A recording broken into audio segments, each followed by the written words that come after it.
What is going on, Guardians? Today is the day of the showcase. This is going to be my live, unfiltered reaction. Enjoy. I filmed this beforehand, so I have yet to see the showcase. I am super stoked for it. We're about 15 minutes out, so here's going to be my reaction. But anyways, that's going to be it for me. Aegon out. Okay, so they did a little tribute. Alright, we've got a little tribute for Lance Reddick here at the end of the, or well, I should say the beginning of the showcase.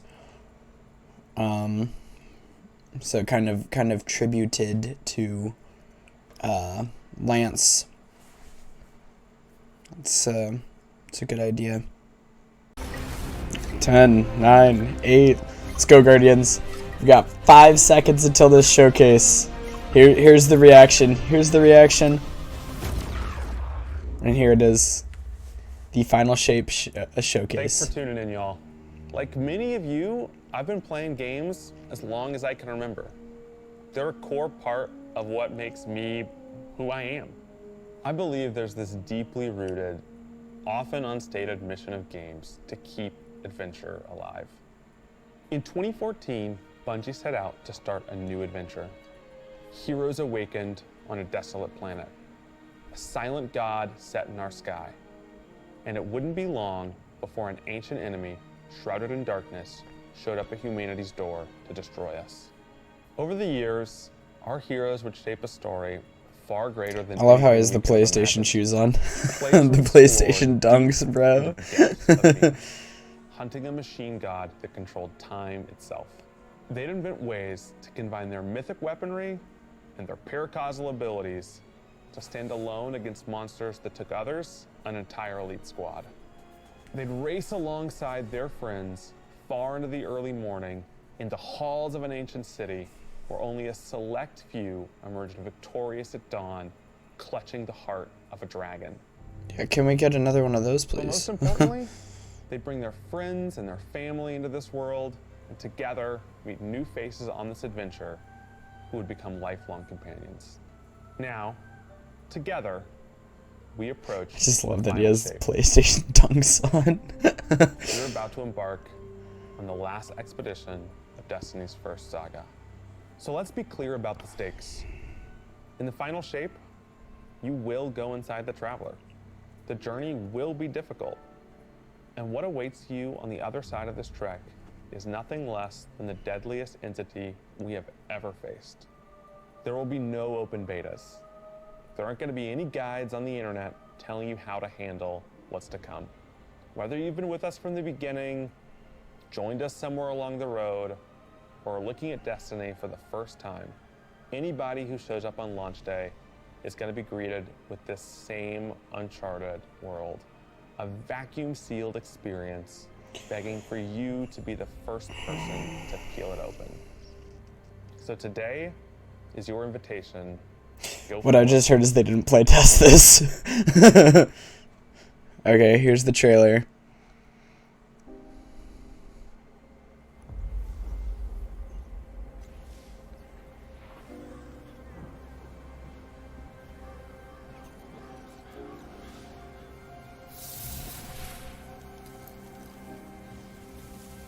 After all these years, we never talked about it. Why I brought you back.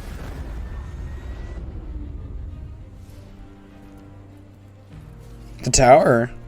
Why you were chosen. Oh, that looks sick. It gives me kind of like a Tangled Shore kind of vibe in that sense. The truth is,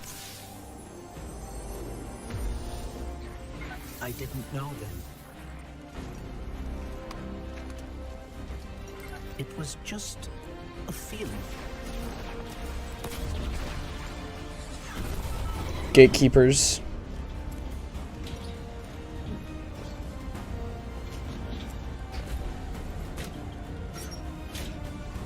But I know now. After all we've seen. All we've lost. This fight might be our last. So I'm asking you What? one last time to rise. I am getting goosebumps right now.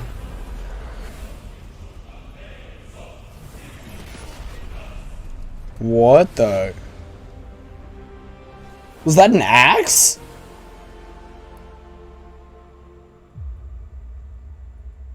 That was an axe. This is a momentous time in Destiny history.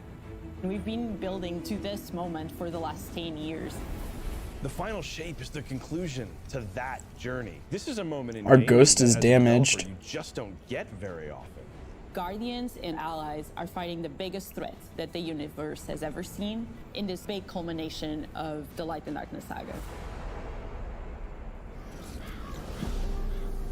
When we were thinking of what the final shape could be, it had to be a lot of different things. It needs to pay off this epic confrontation with the Witness that we've been setting up for years. It has to bring you closer to your allies in the Vanguard. It has to be this place that like makes you feel nostalgic for the entire journey you've been on. When we were Our ghost resurrected is by damaged, Ghost which at is the very beginning weird. of the story, we didn't know why, but it was for this. The Traveler is asking us for help, and it's our responsibility to protect every living thing in the universe from what the Witness intends to do. When we first start the final shape, we are finally able to go through the portal that the Witness opened in the Traveler at the end of Lightfall. Inside is the Pale Heart of the Traveler. That is the stage for our showdown with the Witness. The Witness has the That's where the darkness. key It has is, always had a right? connection to it. The Pale Heart of the Traveler is what it's trying to use to gain connection to the light. So with both, it can enact its final shape. Yeah, you need both the light and the Looks around dark. us as a lack of purpose, no meaning. It wants to fix all that. So it's trying to put the universe into this frozen perfection where everything's just exactly how it thinks it's supposed to be. That is the final shape. If we're going to defeat the Witness, it's going to take everyone. Failure is not an option. We're gonna need the Vanguard, all of our allies, and all the Guardians to rally together. I want to know what that and be purple brave was. in the face of Could that be the adversity. subclass? That'd be interesting if that was the In the final subclass. shape, I'm thinking it's we're another going to weapon, but Answer it might be the questions at subclass. the grandest scale. But what I find really interesting is that it's also a very personal journey where we deepen our relationships with these characters that we've known for so long. Zavala, Ikora, our ghost, get to reconnect with Cayde 6. So, like, while there's this great conflict and everything going on around us and stakes of just unimaginable heights, it's still at the end a story told around campfires by a bunch of companions who have been fighting together for hundreds of years.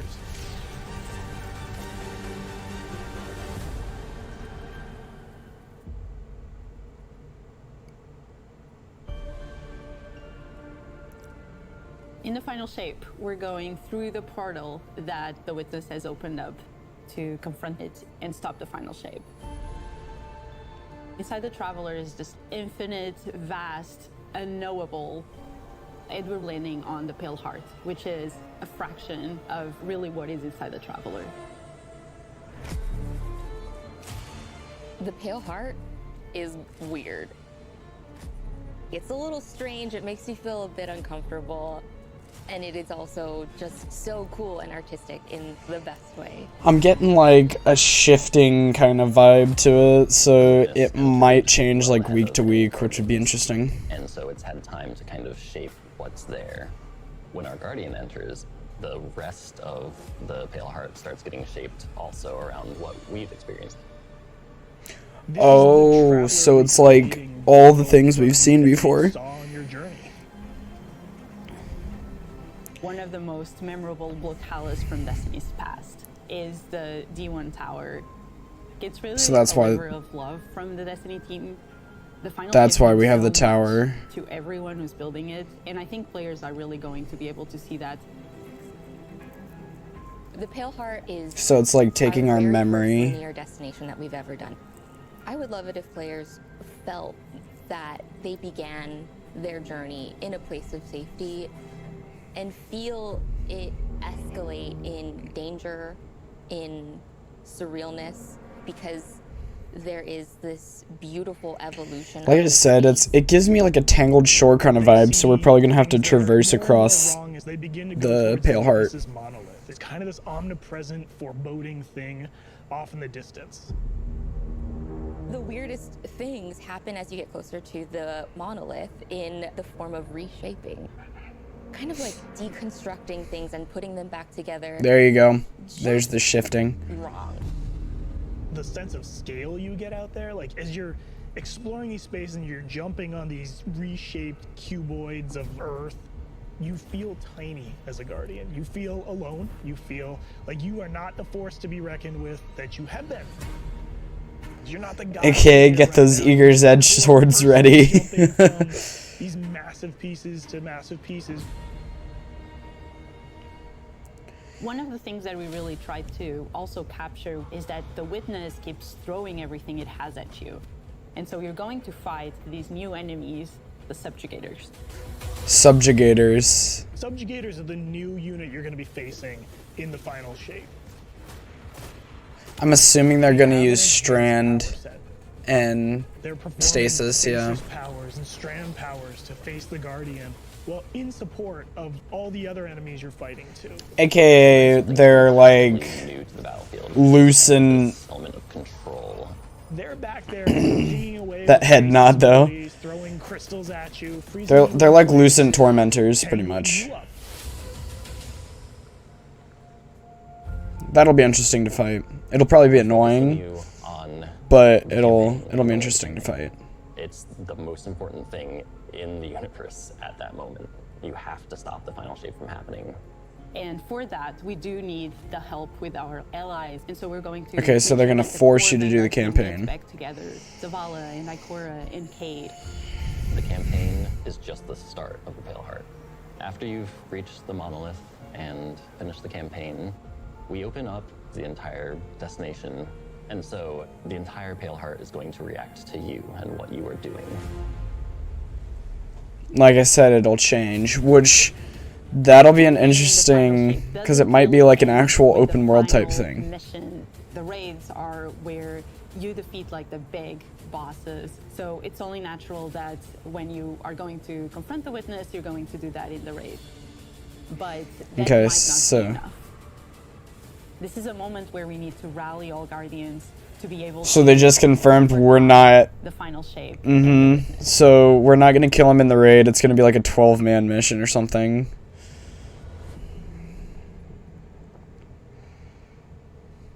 In the final shape, we are inside the Traveler. Okay, we're gonna Very face him in the close to raid, this but we're not energy. gonna This kill him. allows us to have new supers, Arc, Solar, Void. We want to create something that turns you into an offensive powerhouse, but also can benefit your allies in a support capacity. There is this thread of team play and like working with your friends to overcome the odds. The Warlock Super is this ultimate expression of solar energy coursing through your Guardian. This Solar Warlock Super is a callback to Radiance from D1. Other than Golden Gun, this is the only other first-person super in Destiny right now. Your melee's like all these projectiles going off. So we're getting back. Almost being sentient as it searches around, and then it hits a character and bounces off and goes to another. I wonder if you could do it after death like you did in With D1. this energy that you are also giving it to your allies, allowing them to have their solar weapons supercharged, applying Scorch when they're shooting. The new Solar That's Warlock interesting. aspect. When I cast my Rift, it is going to create this little solar soul that when it sees an enemy, it launches part of itself out and hits the enemy and explodes and scorches them. That's interesting. AKA, we made Solar Warlock even more broken. It's a layered super This is the only ranged one-off offensive super for Titans in the game. The Titan jumps up into the air, summons this giant void axe, throws it, summons another one, throws it, summons another one, looks at a different group of enemies, throws it. And when these axes fly... Okay, so Titans actually... So that's what the hammer was. It's, suck a bunch of energy and enemies in and then explode. It's a new super. But that doesn't destroy the axe. The axe sticks around, and you and your What? allies can pick up that axe and start wailing on enemies with it. This super is insane to me. The void That is broken. I press and hold my grenade button to consume my grenade and turn it into the Into a shield. barricade? The more damage it takes, the more it charges up, and then I can release that, and it creates this blast that deals massive damage. Oh, okay, so it's like a kinetic energy kind of thing. Obviously, It's all about finding the shortest arc, distance yeah. between 2 points. They hunt Don't tell me they can teleport. Takes this knife and throws it across the world, and then is able to get to its position. They can teleport now. That just decimates anyone nearby. One really great thing That's gonna about be that broken for You do PvP. it once, but you're able to do it 3 times. Oh no. With devastating attacks each time you do it. What did they do that for? We take our staff, we twirl it in the air, which propels us upward. It creates this burst, which amplifies you and any allies near you. It almost makes it feel like you're playing a fighting game, right? Like these combos that you're chaining together to do these different moves. It like takes that sandbox to the next level. The more aspects we have, the more capable we are to do that. It feels Alright, so we're getting new supers and aspects for... That was good, but I think it's more like... Just screwing around. Okay, so the thing is does it have this self-res ability? Weapons team has been working on all sorts of goodness. We've got That's exotics, we've got that's the thing I legendaries, gotta we've got ask perks. for We're the always warlock. cooking up stuff. We're always playing Because if with it stuff is, that it's we think broken. like really interesting or taking inspiration. We have Tessellation, which is this exotic pyramid fusion rifle. It has the really intriguing property of adapting your Guardian's current damage type. This will be the first time that you can run a weapon that can adapt to be strand or stasis in the energy slot. So you'll be able to run an entirely strand or entirely stasis loadout. Tessellation has the additional property that you can What? special reload to reshape your grenade and suck it into the weapon, and then fire out a super destructive single projectile. It's a really special weapon. What's the one specific exotic that I can make that's That- like really zany that you would like right now? What if Golden Gun was a sniper rifle? What if you could harness the might of the Traveler? You know, we had a moment where we saw that Traveler Beam cutscene. I know people on Weapons went, I kind of want that. You're like, that is incredibly dope. So we've got this opportunity to bring back Okay, these so- iconic Destiny 1 weapons, but really turn it into something that feels unique. and So we got a Destiny broken fusion rifle. Bring Kvastov into the fold. The Red Death exotic pulse rifle. And Dragon's Breath. Dragon's Burn it Breath. all. We've got a brand In new the final trace season, we rifle. have new weapon subfamilies coming. brought And in what Kvastov. existing weapons can be. Really like bordering on exotic functionality. So for example, we've got a rocket pistol sidearm subfamily. What? We always liked the special ammo sidearms. This fires tiny, slow-moving rockets. They hit very hard, do a bit of AoE damage. They have And this is a legendary? regular weapon and rocket launcher stats. We're also doing a new support weapon subfamily. The support frame auto rifle is a type of legendary auto rifle. It'll let you switch seamlessly from firing at enemies to healing your allies. I'm really excited to bring it to dungeons and keep my team alive, honestly. Weapons team is always coming up with new ideas. We've got it coming over the next few years. Okay. Doing really wild ideas, which we're pretty excited about. Come on, take a load off. Okay, so now they're gonna talk about Cade. Maybe. This place is only big enough Hopefully. for one dashing hero type, and that's me. So, I'm back. Hey, you two, give me a sec. I was magnificent. This is great. Anyone want a hug? Get your rock off my map. Worst case scenario, you die. But who knows? Maybe you won't. Best of Cade compilation right here.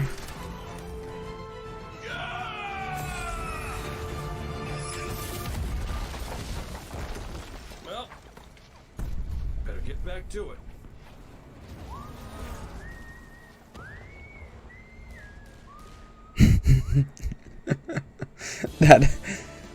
That was great. In this moment where we're driving to the end of the Light and Darkness saga, it's great to see Cade like return to this world at this moment with all this change about to culminate with this confrontation with the long-standing enemy. I don't know if I want them Cade to is tell the us. quintessential hunter. His presence cast such a long shadow over the story of Destiny, whether it was when he was alive or when he was dead. I don't know if I want him to tell us whether or not he's actually coming back. For the other characters, the events that are uncovered to have brought him back, this is how the story had to end. There was no end to the Light and Darkness saga that didn't have Cade here alongside his friends to finish the job. Once we started digging into the nature of the Pale Heart, I think that crystallized Cade's role as a guide. Cade is Virgil, and he's our guide through this other place. So he's Cade the is guide. one who is the most appropriate person to be the guide, because that's his job. That's always been his job.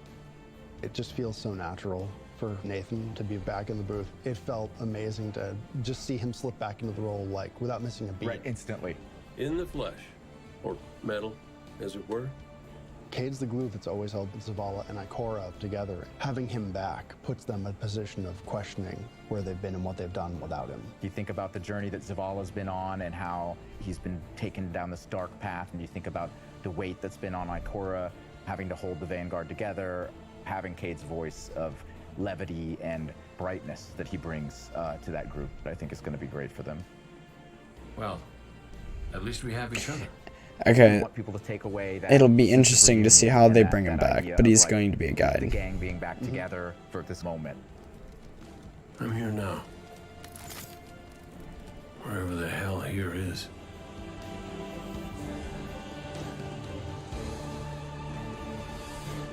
I am glad they clarified on that. So he's going to be the guide.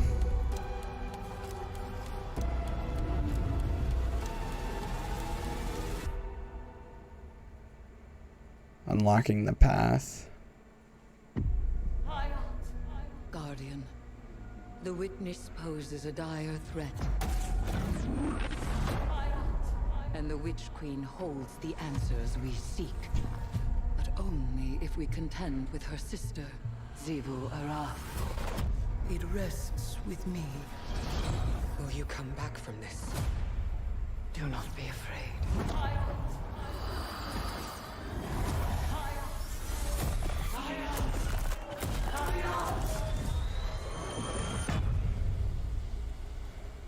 Bring me your tithes. What? You now wield Hive magic and have entwined it with your light. Assault the Spire, Guardian, and open the way to our time. No shot.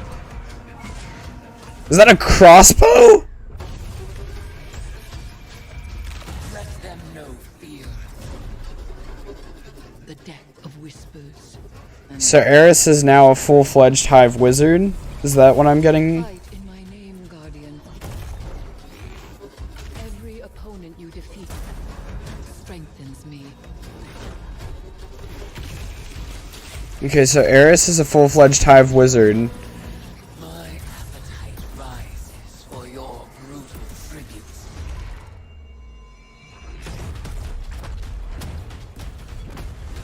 Let us show her what it is to be Hive. You have sounded the horn of battle! You are deserving of the greatest death I can bestow. Season of the Witch, yeah. So we're fighting Xivu. The Season of the Witch is our opportunity as players. We've been annihilating and breaking Hive spells, and now we finally get to cast them. At the end of Season of the Deep, we learn Wait, that what? Solomon has the key to getting into the portal that we need to go into. That means we have to go find Imaru, her ghost. Imaru's like, not so fast. We've got a bigger problem first. And that bigger problem's name is Xivu Arath. If we fight her, she only gets stronger. Eris has an idea. It's a really good. It's a wild ass idea. Yeah. She determines like, well, the best way to fight fire is with fire. We are channeling all of that energy that we're creating by going through, by eliminating enemies, and we're tithing to our friend Eris. Bring me your tithes. What does that mean for the characters and the player to kind of like be? So she did become. And that's where we went. She became a hive witch. We want to extend that magical fantasy into the player then. That ability to have overwhelming magical power, that risk and reward into all of our activities and systems experiences. And This so could that's be like the craziest season we've ever seen. Depending on how they do this, this could be nuts. that creates amazing synergies with your buildcraft meta and with buffs and the activities. No. They can then choose these cards at will, whichever ones they want, and then that really leans into the build crafting. You actually are getting Okay, this is a cool seasonal model. Battlefield and change the way you play. I'm such a sucker for deck building. Like being able to like bring that element into gameplay. Pokemon deck building. Really fun.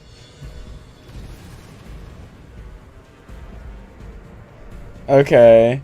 So we've got 2 brand new seasonal activities coming with Season of Wonders. Uh-oh. We've got Altars of Summoning and Savathun's Spire. Savathun's Spire is our new 3-player offensive. You're doing a lot more with the Lucent Hive magic, but it's got a high amount of combatant density. It's got additional random encounters. What I hear is deep dives again. Witch's Spire itself, Savathun's Spire, was like her reliquary for all these different magical experiments as she was learning the light. You're there in order to learn as much as you can in order to become a master spellcaster, right? To become like Savathun. The Altar of Summonings activity is really exciting because you can spend like 20 minutes in it or you can spend 2 hours in it. It's a 3-player experience that you can hop in and hop out of. As you're going through this activity, you're filling the tithing bucket. As that tithing bucket is filled up, you'll get progressively more rewards. And then finally at the end, it'll cash out and you'll get a whole mess of rewards. Okay, so you can literally just stay there for like 4 hours and just get like For any exotic mission content 20 seasons, after of the year. seasonal And weapons. so we developed what we're calling the exotic mission rotator. Right away, we're getting Yep. Presage, Vox Obscura, and Operation Seraph Shield. Good. This is some of the most fun content the team has making. It's some of the content the fans and players of Destiny love the most. More missions coming 2024, so that's going to be Whisper and 0 Hour, Put a mission inside probably. of that rotator, the exotic that comes alongside of it will become craftable. So what you're saying is eventually I can have crafted Outbreak and crafted Whisper the Worm? Map coming. It's really exciting. It's got a bunch of really tight gameplay experiences. We wanted to make sure that we focused the combat a little bit more. I feel like I'm going to fall off the map. We really wanted to make sure we hit is like, hey, you're shoulder to shoulder more often. There's not as much. Okay, so it's a sight small lines that map. you're interacting with, and a lot of the flow of the Good. map is actually built around this like kind of central pillar of the Vex network that you're orienting around. And there's also some modes coming too, right? We've got a new PvP game mode coming that's all about relics. It's about multiple relics, so it's not. I saw that. It sounds like it's going to be So fun. we've got the shield coming from Vault of Glass. We've got the spear back from Season of the Risen. And we got the scythe from Season of the Haunted. Yeah, so you're going to be reaping Guardians with that thing. It's a lot more tactical gameplay. It's all about running around the map, claiming these relic dispensers, and then grabbing them in order to push for victory. I will take what That sounds like it's going to be fun. They're doing what they need to do to save the game. in my fist. And depending on how they do this, it could be what saves Destiny. In the air. And so when thinking about like what's a good raid reprisal that would really suit this very Here it is. season, there's only one answer. What is it?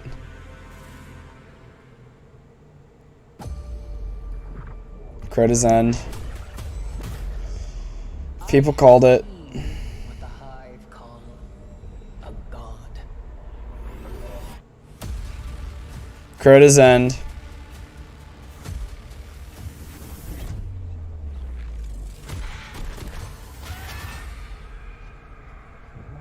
So next year's will be Wrath of the Machine then?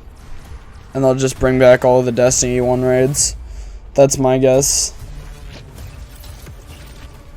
Only a true weapon Yep, Necrochasm. is wrath.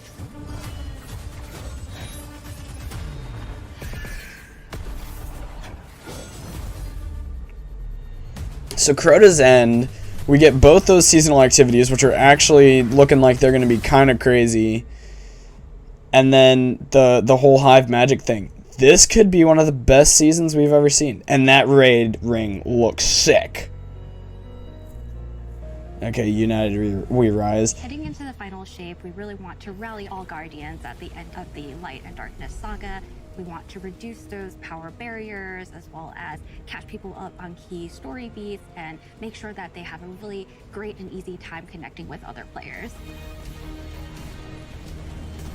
So they're talking about In the final shape, we're trying to find ways to make power more simple and easy to understand, and also lowering the It's going to make it easier for players who have not been able to jump into game easily because they were held back by the challenges in grinding for the power levels that are required by these different activities. One of the major changes Let's that's see gonna what be they happening say. starting with the final shape is there are going to be a certain number of activities that are going to be power fixed. So it doesn't matter kind of what power level you are going into it, you're always going to be able to approach it. There's still going to be tiers of difficulty that you can do, things that are just meant to be experienced a certain way. Things like Nightfall strikes that will still have power enabled, and that's where we're really going to focus the whole power climb. The raids, the contest modes that everybody loves to engage with, that experience is fundamentally going to be staying the same. I'm excited for this because I think there's a lot more clarity for players in terms of understanding the relative difficulty of things, where they sit now in the spectrum. One way that we're trying to do As long as that the raid's is to hard. make it easier for new players to engage with you. So we're introducing something that we're calling Fire Team Power. You can actually bring your friends along to play any dungeons and raids in the game without having to wait them to be at a certain power level. The person with the highest power in your fire team is actually going to bring all the others close to their power level, which means that there's no barriers really for any other Guardian to join you. 2,000 power. When it's combined with Fire Team Finder, it also allows you to find strangers, people you've never played with before. Yeah, That the same Fire Team sense, Finder. regardless of the power level of you and the rest of the people in your fire team. Fire Team Finder is the new feature that's coming in Season 23, aimed at helping connect and find other people to complete the best and most aspirational content in Destiny. We have a tag system that allows players to be able to say, well, this is my play style. I'm really chill. I'm anti-sweat. I'm just really here to have a good time. Exactly. Tags really allows players to show a little bit more personality, show a little bit more about what they're about. I think what's really great about it is with this launch, we're also looking at including inclusion tags. As an example, one of the inclusion tags that we have are for colorblind players. Hopefully the inclusion tags will bring players closer to finding their community and even closer to the people that they're playing with. So one of the things they had mentioned was Into a listing lobby where players can gather, they can communicate with each other. So we wanted to make it as convenient and as easy as possible for players to not just sit and stare at a screen for a long time while their listing actually fills up. As a gamer who's typically more solo, I'm especially excited about this because it really is about helping reduce that anxiety and burden that comes with trying to make a new connection. okay, this is how they needed to do it, and it's good. The feature coming out, I'm excited to see this in Season 23. Is timeline reflections. Essentially what we have done is we've went back to previous expansions and pulled out missions that we felt really represented key narrative beats within our story. We're going to have a mission for Forsaken, mission for Beyond Light, as well as a mission for Witch Queen. Thanks for the memories, Guardian. The neat thing about these Good. missions is they're not going to be like one-to-one for how you would experience them in the campaign. You're also going to get additional pieces of narrative fed to you to like identify like, hey, this is why it's important that this happened, and here are the people you met along the way. Good. New players are so lost when they go into the story. Thank you. Good, yes. This is a moment that a lot of players, new and old, are going to come back to Destiny. I think this is just the right time to introduce features that are going to allow those players to Good. get in and find people to play with and enjoy this content regardless of their power level. They're going to get a lot of people back because of this. They're making good changes. All ends are beginnings. They're talking about what comes after Final Shape. And the new way we're going to tell stories moving forward. What's really important about episodes is that it's a really big shakeup to what we've been doing. Instead of providing 4 Episodes? seasons a year, you are going to get 3 larger episodes. And so the first 3 episodes in this coming year are called Echoes, Echoes, Revenant, Revenant, and Heresy. Heresy. It's coming right after the final shape. Good. And the theme for the year is going to be all about the consequences and aftermath of the final shape. I think what's really the cornerstone of the episode model that we're building is the 3-act structure. The acts act as these anchors for us to introduce new artifact mods, new activities. There's going to be new missions coming around the core. There'll be new story moments in every single one of these acts. So even more drip feed content. Cinematic styled experiences If it's throughout the final good, I'm fine with it. Because it's more like having 9 seasons, I guess, instead Are of... actually playable as standalone. Like each episode is something you can experience whether you've been playing Destiny for 10 years or this is your first one. You're going to be able to basically enjoy them in any order you want to. I think the opportunity with this big epic moment is Okay, so it's pretty much 9 standalone seasons, which is fine. It's all about It's a good idea. frequently. It's all about They're trying something new, which is what they needed to do. more weapons, more loot, more often. And it really Good. provides the team with a platform to go much deeper into the themes and fantasies and story of any individual episode as compared to the seasons you know of. Hopefully because it's not just going to be week to week, it's going to be 9, pretty much 9 seasons, which is good, because it'll keep players occupied, I guess, depending on how much they add. Is coming to the end. And in many ways, it's the opposite. We're leaning in. We're putting the pedal to the metal. Episodes provide us a new, innovative way for players to engage with Destiny 2 throughout the year. It's smart, but what they need to do is they need to say what's coming after Final Shape. Makes a guardian a guardian. Devotion, bravery, sacrifice. We know that we were chosen for a reason. By something greater than ourselves. This feels like an announcement. Guardian? Eyes up, Guardian. Shaped by the fires of It's either an announcement or a thank you. we are forged and sharpened into what we must become for the fight ahead. We are the final line that halts the second collapse. All of us. Every Titan. Every Warlock. Every hunter. What is it the Guardians say? Devotion inspires bravery. Bravery inspires sacrifice. Sacrifice leads to death. Oh, come on.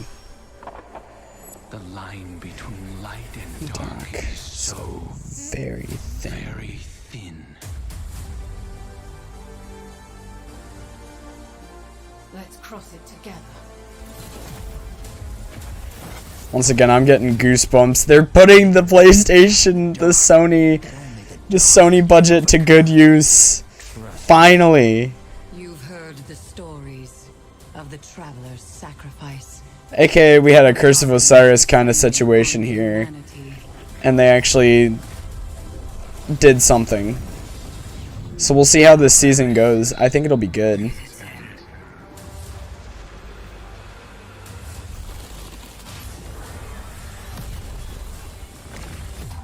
This time, there is no escape. Become legend.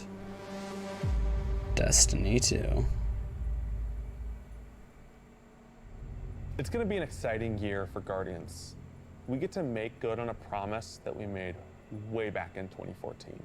There was classic rock blasting, a fire team racing across our solar system, and at the end, a simple message: become legend. Today, you got a glimpse at how we'll be cementing your legend in this upcoming year. We're going to be heading inside the Traveler, experiencing a destination unlike anything we've ever built before. We'll face the biggest bad we've ever made, and we'll do this all alongside a streamlined progression system, allowing us to easily play with friends in any content in the game. And as the dust settles, They're making good changes. we're going to continue our legends in Echoes. It's Destiny's first episode in a new phase of storytelling for Guardians, with brand new conflicts born from the resolution of the Light and Darkness saga. These first episodes are just the beginning. But if you're chomping at the bit to see how the Light and Darkness We're gonna have to saga see shapes how up the future of Destiny 2, Echoes we've got goes. a ton of great content for you to jump into today. Going live after this we've got Season of the Witch. with a new story, new weapons, new armor, new activities, and new PvP content. Which we're going to have to see how that... Story catch-up missions. It's going to be one of the bigger seasons we've had in a while. And get up to speed on what's happening in this world. Then, next week, a brutal reprisal of Crota's End Crota's is going End. to join the ranks of our aspirational content. I can't wait to see you all in the throne world as we learn more about the final shape and how we can stop it.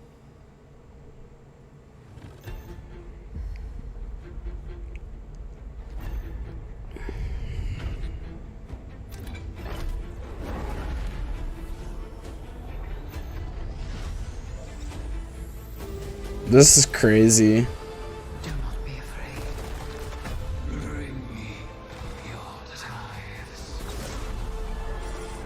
Crota's End, yep.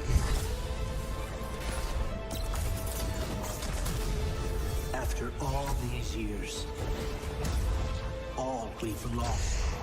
Because if it's self-res, that's what I'm saying about the Warlock one. The Titan and Hunter ones are good, but if we get self-res back, that's gonna be the end of that.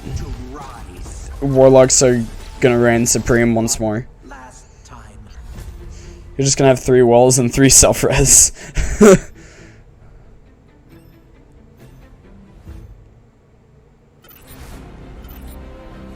Alright, here's the collector's edition. What are we getting this time around?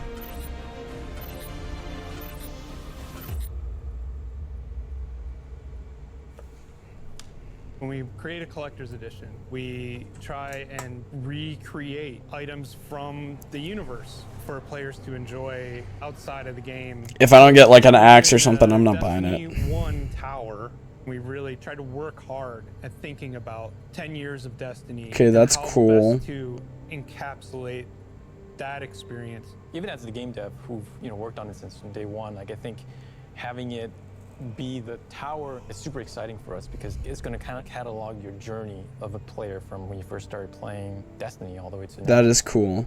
The tower, it's kind of like the beacon in which you're a place you can call home.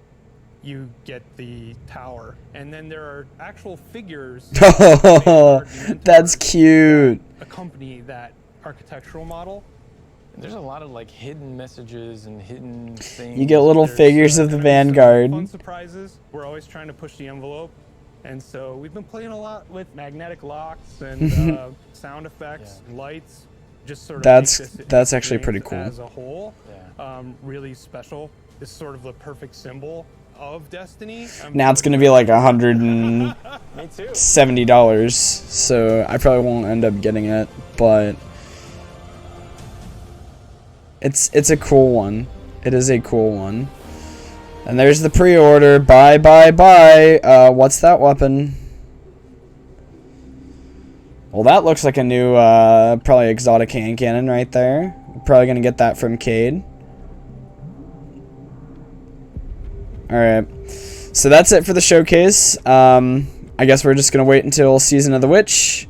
Anyways, that's gonna be it for now. Until next time.